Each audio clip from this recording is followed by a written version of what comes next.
Good morning, students. I'm here to take a seminar on the topic malarial parasite.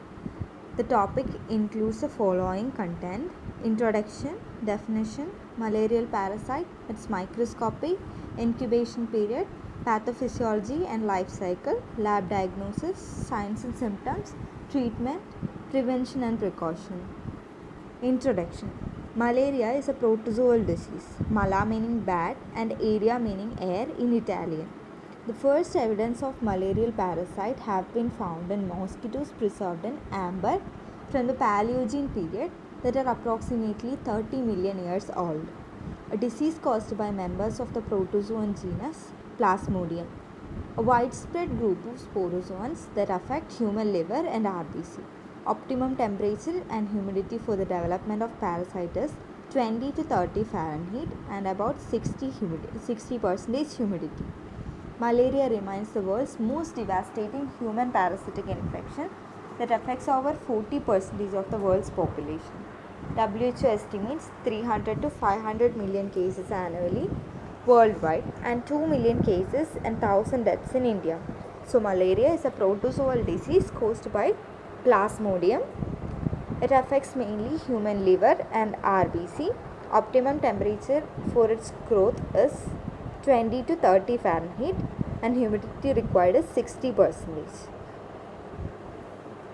Definition: malaria is a mosquito-borne parasitic disease caused by Plasmodium parasite and transmitted by the sting of Anopheles mosquito or by a contaminated needle or blood transfusion.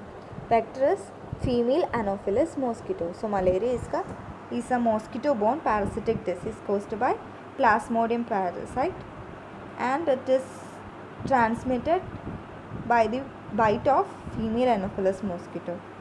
Malarial parasite. The parasite which causes malaria in human and other animals belongs to class Sporozoa, suborder Hemosporidia, genus Plasmodium.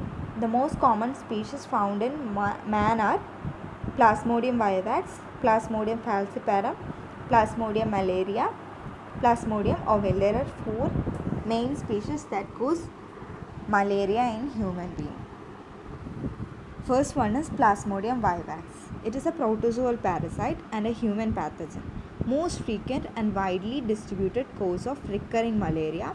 It is the commonly affecting species. It is less virulent than Plasmodium falciparum. So it is most frequent cause but less virulent than Plasmodium falciparum. Next one is Plasmodium falciparum. It is a species of Plasmodium that causes malaria in human. Malaria caused by this species is most dangerous form with the highest rate of complication and mortality. So falciparum is the most virulent, whereas the vivax is most common cause of malaria. Next one is Plasmodium malariae. It is closely related to Plasmodium falciparum and Plasmodium vivax, which is responsible for most malarial infection.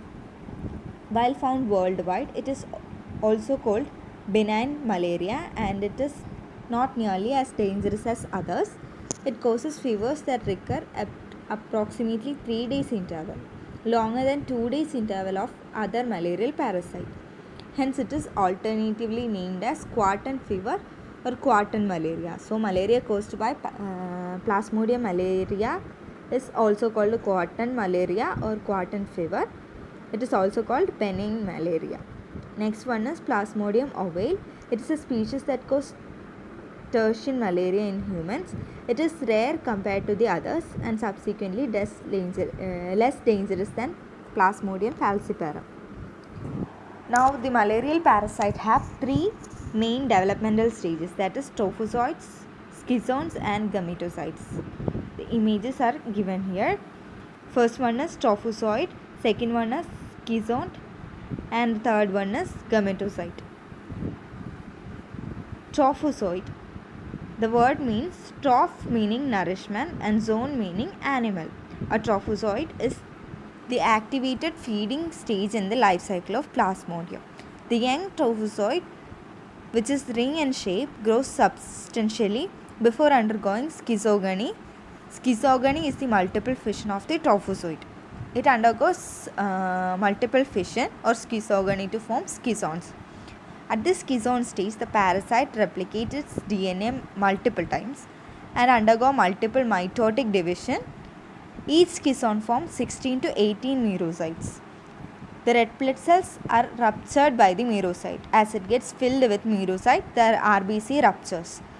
The liberated merocyte invades fresh erythrocytes and the cycle continues.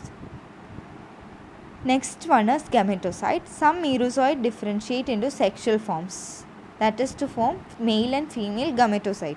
These gametocytes take roughly 7 to 15 days to reach full maturity through the process called gametocytogenesis. These are then taken up by a female Anopheles mosquito during blood meal. So trophocyte is the first stage. It is the feeding stage of Plasmodium. It undergoes schizogony or multiple fission to form schizons. Schizons undergo multiple DNA division and mitotic division and it forms merozoite. Each schizon forms 16 to 18 merozoite. The RBC get filled with this merozoite and it ruptures and liberates merozoites into the external environment. And these merozoite invades fresh erythrocytes and it continues the same way. Some of these merocytes differentiate to form sexual forms, that is male and female gametocyte. These female gametocytes fuse to form the zygote. Next is its microscopy, morphology. First one is microscopic view of Plasmodium falciparum.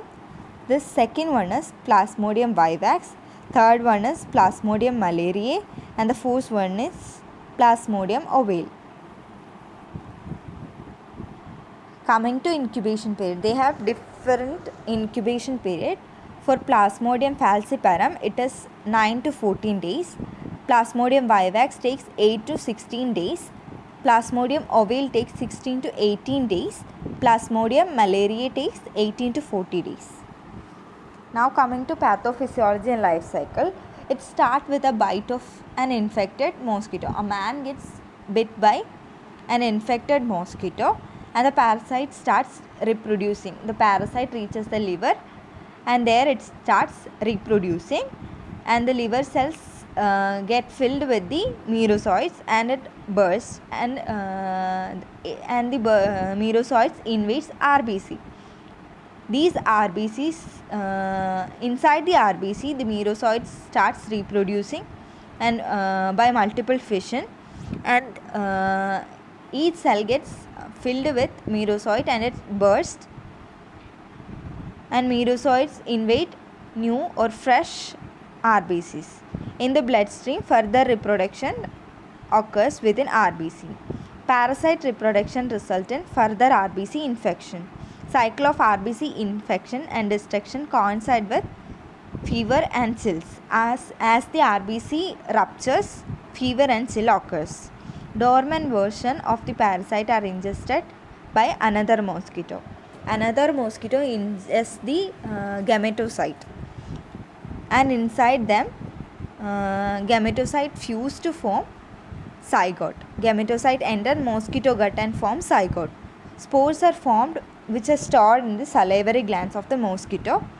When this infected mosquito bites another non-infected human being, these spores are transferred into that body or injected into the host body through the mosquito bite and the cycle continues. Next topic is lab diagnosis. There are main three categories of lab diagnosis. First one is microscopy, then immunological techniques and last one molecular techniques.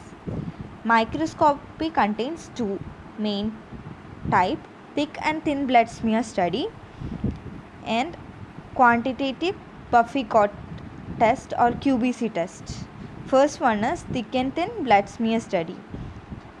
This is the gold standard method for malaria diagnosis. The procedure includes collection of the peripheral blood, staining of the smear with Kiemsa stain and examination of RBC for malarial parasite under the microscope.